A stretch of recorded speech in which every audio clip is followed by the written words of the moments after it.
KKR versus RR, ये दोनों वो टीमें हैं जो अपना पहला मैच इस आईपीएल का हार करके आ रही हैं और इन दोनों टीमों का हेड टू हेड रिकॉर्ड बहुत अच्छा है। अब तक दोनों ने 14-14 मैचेस जीते हैं। लास्ट ईयर भी इनका मुकाबला बहुत रोमांचक हुआ था, जहां पर जॉस बटलर ने सेंचुरी लगा के मैच जिताया था। और इस बार भी जैसी शुरुआत दोनों टीमों की हुई है, तो इसमें से एक टीम तो विनर बनेगी, बट एक टीम को अभी भी हार का सामना करना पड़ेगा। तो वन बाय वन हम दोनों टीमों की बात करते हैं कि कौन सी टीम में क्या क्या चेंजेस हो सकते हैं, पिछले मैच में क्या प्रॉब्लम थी। तो बेसिकली इस मैच का ये प्रीव्यू है। पहले हम कोलकाता नाइट राइडर्स के साथ शुरू करते हैं। और कोलकाता नाइट राइडर्स पिछले मैच में जिस तरह से पार्टनरशिप लगी थी अजिंक्य रहाणे की सुनील नरेन के साथ, उस वक्त तो ऐसा लग रहा था कि पिछले साल की तरह ही ये बड़े स्कोर बनाएगी। लेकिन बड़ी चीज हुई जो उनकी ताकत थी, लोअर मिडिल ऑर्डर, जहां पर रिंकू सिंह, रसेल, रमनदीप सिंह ये क्रम्बल कर गए। वो भी किसके सामने? आरसीबी की एक नॉर्मल जो स्पिन जिनकी कमजोर मानी जाती है। आरसीबी का स्पिन डिपार्टमेंट इस आईपीएल में स्ट्रांग नहीं माना जाता, लेकिन कुणाल पांड्या के सामने वो क्रम्बल कर गए थे। और टॉप ऑर्डर भी देखेंगे वैसे नहीं चला जैसे पिछले सीजन चल रहा था, जिसमें पहले क्विंटन डिकॉक जल्दी आउट हो गए, फिर उसके बाद जो विकेट गिरे मिडिल ओवर्स में वो भी आप देखेंगे। तो कहीं ना कहीं अभी तक तो केकेआर इस सीजन अच्छा स्टार्ट नहीं कर पाई है। तो इसलिए क्या कुछ चेंजेस होंगे उनकी टीम में? बैटिंग ऑर्डर में तो मुझे नहीं लगता कि फिर भी कोई चेंजेस होंगे।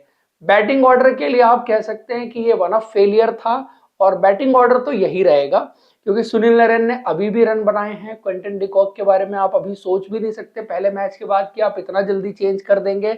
देन फिर रहाणे ने स्कोर किया हुआ है, उसके बाद वेंकटेश अय्यर इस टीम के उप कप्तान है। अंकृश रघुवंशी सही खेल रहे थे, एंड में उस दिन उन्होंने फिनिश नहीं किया था।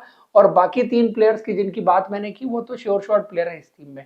तो बैटिंग मुझे लगता है कि प्रॉब्लम है भी नहीं इस टीम के साथ। बैटिंग तो ये अगले मैच में कर लेंगे। प्रॉब्लम है इस टीम के साथ इनकी बॉलिंग, और मेन अगर आप देखें वो है फास्ट बॉलिंग।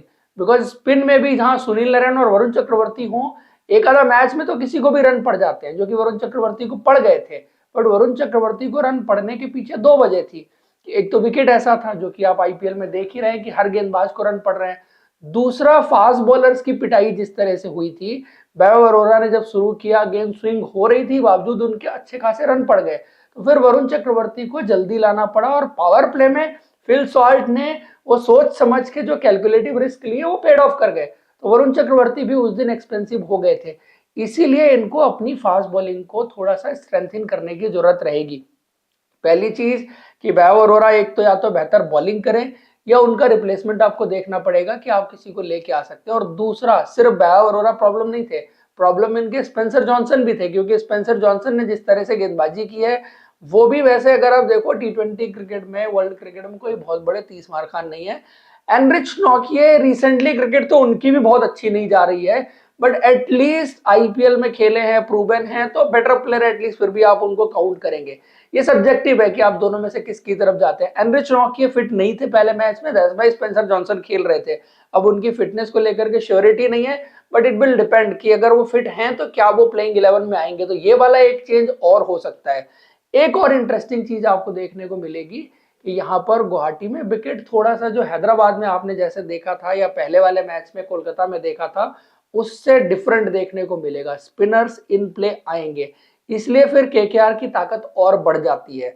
जिसमें आप वरुण चक्रवर्ती की बात करें, सुनील नरेन की बात करें, अनुकुल रॉय को भी खिला सकते हैं, मयंक मार्कंडे का ऑप्शन भी उनके पास है। तो स्पिनर्स उनके पास तगड़े हैं, और अब ग्राउंड भी उनको ऐसा मिलेगा जहां पर वो स्पिनर को ज्यादा यूटिलाइज करने की तरफ देखेंगे। तो हो सकता है कि फास्ट बॉलर कम कर दें, फिर वैभव अरोड़ा आपको खेलते हुए ना दिखे, एक फॉरेन फास्ट बॉलर दिखे, एक हर्षित राणा दिखे, और एक आंद्रे रसल है उनके तीन फास्ट बॉलर, और तीन से ज्यादा शायद आपको जरूरत भी नहीं अगर आपके पास अच्छे क्वालिटी स्पिनर्स हैं।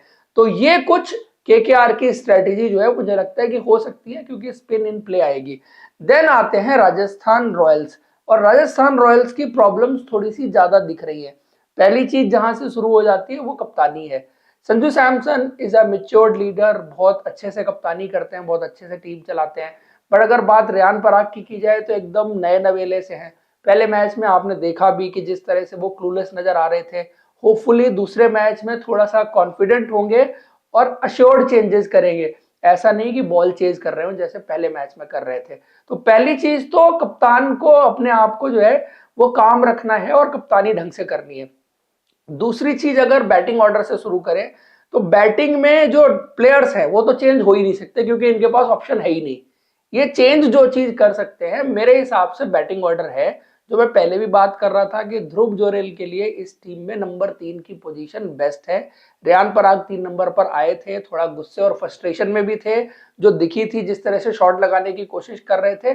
नंबर 3 अगर आपके पास टेक्निकली वेल इक्विप्ड बैट्समैन है और ऊपर से जिसके पास जो रेंज ऑफ शॉट्स है और सारी काबिलियत, टेम्परामेंट एंड हर बॉक्स वो जो है बल्लेबाजी का टिक करता है, उस तरह का बल्लेबाज है जिसके लिए आपने 14 करोड़ रुपए भी खर्च किए हैं, तो आप उसको इस्तेमाल क्यों नहीं करना चाहते?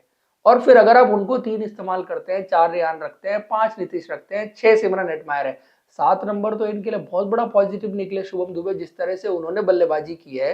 तो एक मिसिंग लिंक जो इनकी बैटिंग में नजर आ रहा था कि कहीं बैटिंग थोड़ी हल्की तो नहीं है इस बार, क्योंकि ऑलराउंडर के साथ इनको थोड़ी सी एलर्जी है जो रखते नहीं है, तो बैटिंग थोड़ी सी हल्की नहीं है। तो शुभम दुबे ने उस चीज को फुलफिल किया और जिस तरह से उन्होंने उस दिन बल्लेबाजी की, अगर सिमरन हेटमायर ने उनको थोड़ी सी ज्यादा स्ट्राइक दी होती तो ये जो हार का अंतर है वो और कम हो सकता था।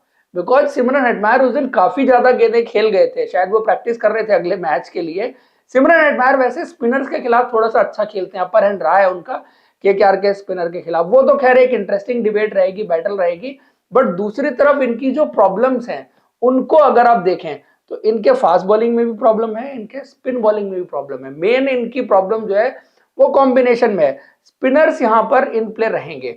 दूसरी चीज, पिछले मैच में लेफ्ट आर्म स्पिनर के खिलाफ केकेआर की टीम स्ट्रगल करी है, तो क्या ये कुमार कार्तिकों को लेके आएंगे? एक चीज तो वो आती है। दूसरा, वनिंदु हसरंगा को लेके आएंगे, वनिंदु हसरंगा को भी लेके आ सकते हैं। हो सकता है कि आप यहाँ पर 3 स्पिनर खेलते हुए देखें, बट 2 तो खेलेंगे ही। अब 2 में कौन से होंगे? एक आप कुमार कार्तिकेय को ले आएंगे और फिर एक उनके साथ जो है वो महेश तीक्ष्ण रहेंगे, ये दोनों रहेंगे, या फिर महेश तीक्ष्ण और वनिंदु हसरंगा रहेंगे, ये इनको चूज करना है। बट अगर पिछले मैच का रिकॉर्ड देखें और बाकी जो बल्लेबाजी है केकेआर की, जो राइट हैंडर्स हैं उनके खिलाफ, ये इनका भी इस्तेमाल कर सकते हैं। कुमार कार्तिकेय की बात मैं कर रहा हूँ क्योंकि सईद मुश्ताक अली ट्रॉफी कुमार कार्तिकेय के लिए बहुत अच्छी गई थी, सेकंड हाईएस्ट विकेट टेकर वो वहां पर थे। And he is also a good left arm spinner जो जरूरत पड़ने पर चाइनामैन भी करता है, ऑर्थोडॉक्स स्पिन भी करता है। तो मुंबई इंडियंस के लिए भी खेले हैं वो, उन्होंने दिखाया है कि वर्थ है उनकी, आप खिला सकते हैं, इस टीम में भी आप उनको खिला सकते हैं। बट मेन अगर फास्ट बॉलिंग पर आए, सबसे बड़ी दिक्कत है जोफ्रा आर्चर, जिस तरह से इस वक्त पर स्ट्रगल करते हुए नजर आ रहे हैं, तो उसका सोल्यूशन है क्या इनके पास?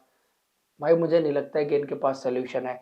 कहने के लिए ऑप्शंस हैं, बट एक आपको जेन्युइन फास्ट बॉलर चाहिए जो आपके लिए विकेट टेकिंग हो, जो आपके लिए स्ट्राइक बॉलर हो, जो डेथ में भी अच्छी गेंदबाजी करे, वो कहीं मिसिंग लिंक है। इंडियन फास्ट बॉलर ने डिसअपॉइंट नहीं किया। आप देखो संदीप शर्मा ने बहुत अच्छी गेंदबाजी की है, मुझे लगता है जो रोल आपने उनको दिया मिडिल ओवर्स और डेथ में गेंदबाजी करने का, आउटस्टैंडिंग। तुषार देशपांडे ने भी सिमिलरली आउटस्टैंडिंग गेंदबाजी की है। बाकी जो इंडियन फास्ट बॉलिंग के ऑप्शन इनके पास बाहर बैठे हैं उसमें से किसी एक को लेके आ सकते हैं, या फॉरेनर्स में फिर मपाका के पास जाएंगे, उनके पास तो एक्सपीरियंस और ज्यादा कम है। फजलुल्लाह फारूकी तो और ज्यादा डिसअपॉइंटमेंट रहे पहले मैच में अगर देखें, बट स्टिल आई बिलीव कि देखो ये है ना कि प्लेयर अच्छे हैं, तो इनको अभी और बैक करने की जरूरत है। एक मैच के बेसिस पर इतने ज्यादा चेंजेस नहीं होंगे, बट कुछ कुछ चेंजेस जो है मुझे लगता है कि आरआर की टीम जरूर करेगी।